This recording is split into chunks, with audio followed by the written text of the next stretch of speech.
friends. Welcome back to this edition of Random Gleanings, January 10th. I'm Chris. He's Jesse. Jesse, let's talk about you were here. Where are we in the cycle?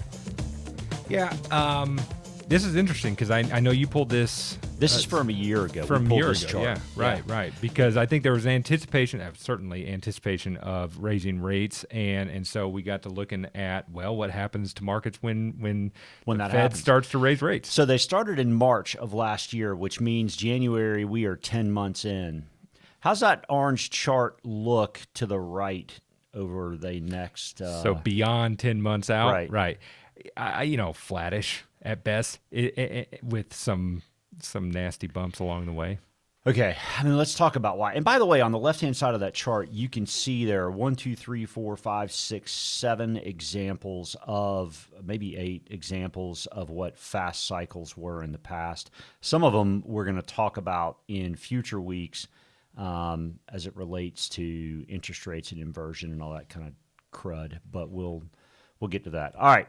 So next chart, the 12th later this week. Yeah, probably tomorrow by the time this comes out. But what we're looking at here on this chart is showing what the Cleveland Fed in their nowcasting system predicts what the CPI number is going to be when it comes out on the 12th. Which has been more right than not in the last year. I think there's been a couple surprises both on the upside and the downside, but I think it's generally pretty close. And so, my read of this is we dip under 7 for the first time if we look over the year-over-year percentage, which is a good thing. It's positive, right?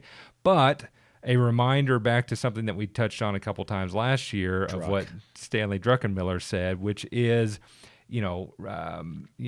inflation Fed funds has got to get above the CPI number before you kind of are done. And so this was, it's coming down, but 6 is still higher than 4.25. 4.25, yeah. So they've got room to go, and but they aren't talking until February 1st. Yeah. So we've got some time to work that out. So next couple charts are pretty interesting. Household balance sheets, hat tip to Darius Dale at 42 Macro.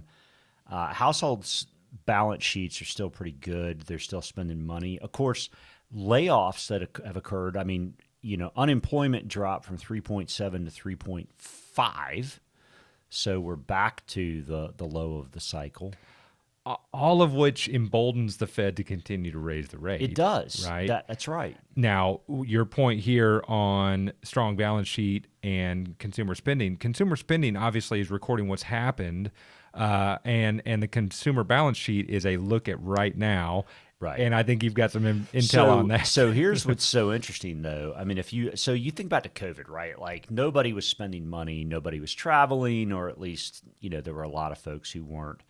And so you had peak excess savings back at the end of 21, which was 2.1 trillion. And now half of that's gone, and we're at 0.9. More than half's gone. And you can see from the blue line in this chart that the personal savings rate is now negative. So, the consumer's strong as long as they stay employed and as long as they've got money in the bank. But when the money in the bank runs out, you have to assume that slows things.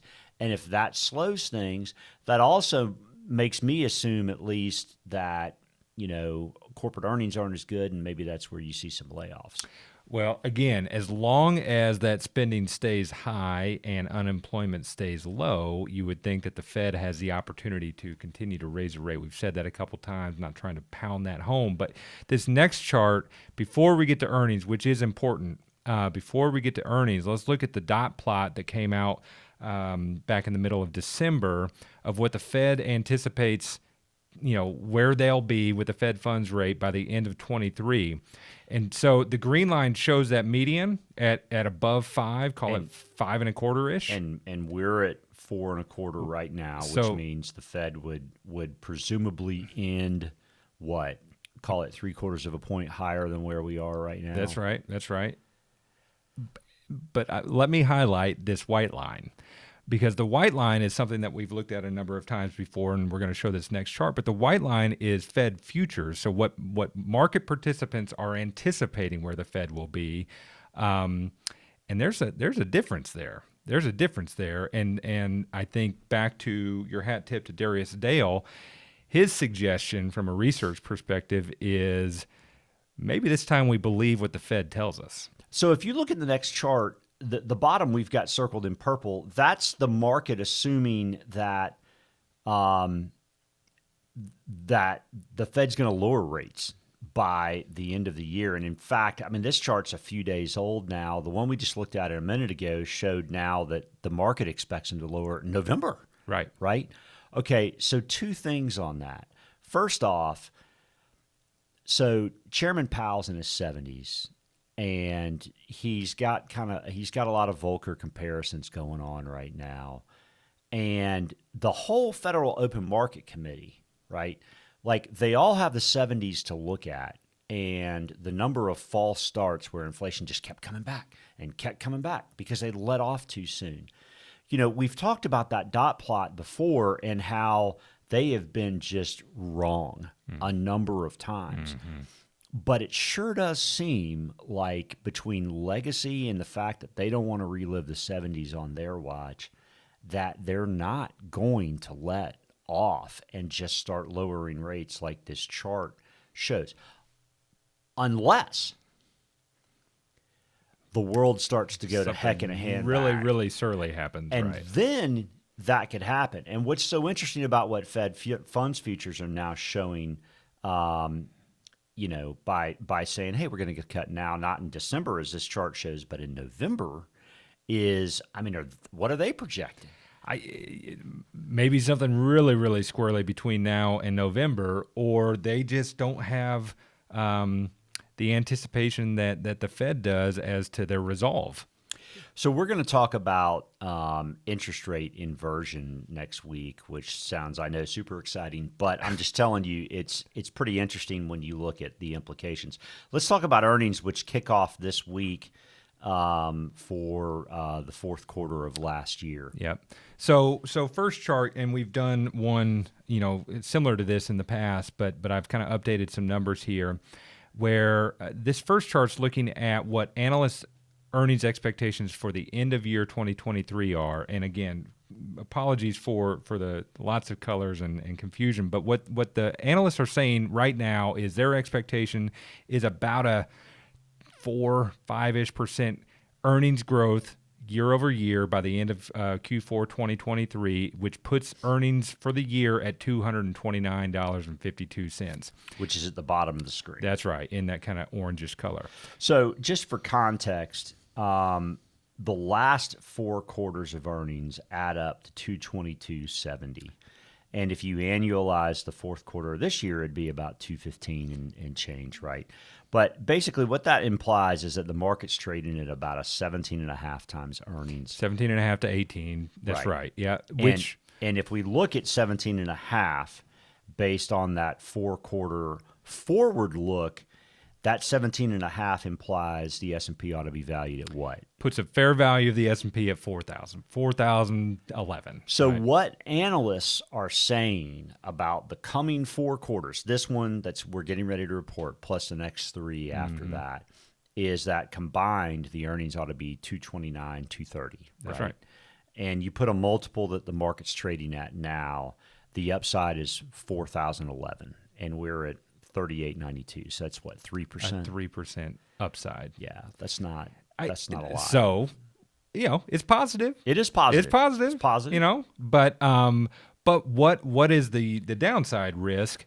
Well, first off, short rates right now. I mean, you can go buy a 1-year U.S. Treasury and get paid over 4. That's right. Okay, that's a good point. So what the heck am I there hanging out? There are alternatives, right? Yeah, there are. That's right. There are alternatives. It used to be there is no alternative. There are now alternatives. That's right. You don't have to own equities to get single digit. I mean, they're low nominal like returns, but 4 is a hell of a lot better than and safe. 0 point nothing. And it's safe compared to, you were talking about, well, what if consumer spending tails off because the savings is now dried up, right? Correct. And by the way, the multiple for the S&P for the last, call it, 15 years is 16.6. The median. That's there, the right? median multiple Right. is 16.6. Between the worst and the highest, 16.6 is dead in the middle, and we're at 17.4 right now. Which means the multiple could come down, but I think if consumer spending starts to dry up, the next chart that I've got here is lower earnings, right? People stop spending money, earnings of companies are going down. So same multiple, 17.5, lower earnings by about 15%. Which is a garden variety recession.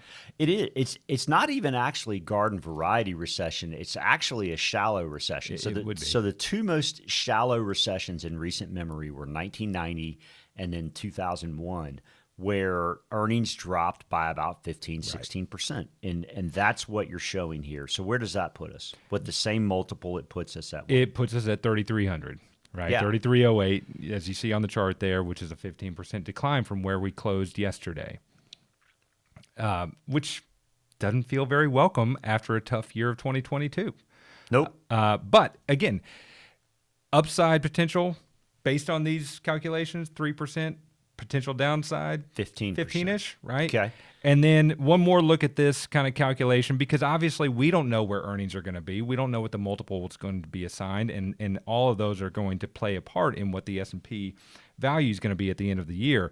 This is not predictive. This is just math, but it's informed math. So right? flat earnings, meaning you annualize the fourth quarter estimate of 53.87 and you get 215.48. And you put that lower multiple, which you said was the median over the Right. last 15 years of 16.6, and it's still lower than it is here. Yeah, you get 3,500, 3,600. That's right. It's about an 8% decline from where we're at right now. So Did you do the math on lower earnings, lower multiple? I'm just curious. That's still in the threes, right? you know, there's enough horror flicks on Netflix, Yeah, man. right, I don't need that on here. So Okay. All right. So effectively what you're saying is that multiples would have to increase if we get what analysts expect for 2023 for us to get double-digit positive stock to returns. get an average annual stock return of 8-ish, 9-ish%. Yeah, I mean, they'd have to meaningfully, you'd have to price up the market.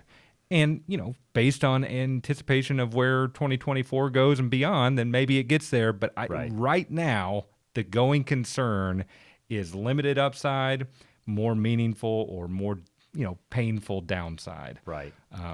We are in a period of seasonality that's generally pretty good. The third year of a presidential cycle's pretty good. There's never been post-Great Depression a recession in the third year of a presidential cycle. We'll see. We will see. And it could be delayed, or it could have already started, and we just haven't been told yet. Because Yeah, that's how that's these possible. things work. Look, that's definitely possible, but it doesn't seem to be showing up much in the numbers yet. Not in unemployment. Yeah, I mean, if they assess all of those important inputs, then most of them are still not showing recession. Yeah. So yeah. All right. Well, more to come next week when we head into conversation about what the bond market could be telling us. All right, let's do it. Well, Happy New Year, everybody. Thank you again for watching. Please do hit subscribe. Share it with a friend if it's useful to you. I'm sure it might be useful to them as well. We'll look forward to seeing you again next time. Thanks.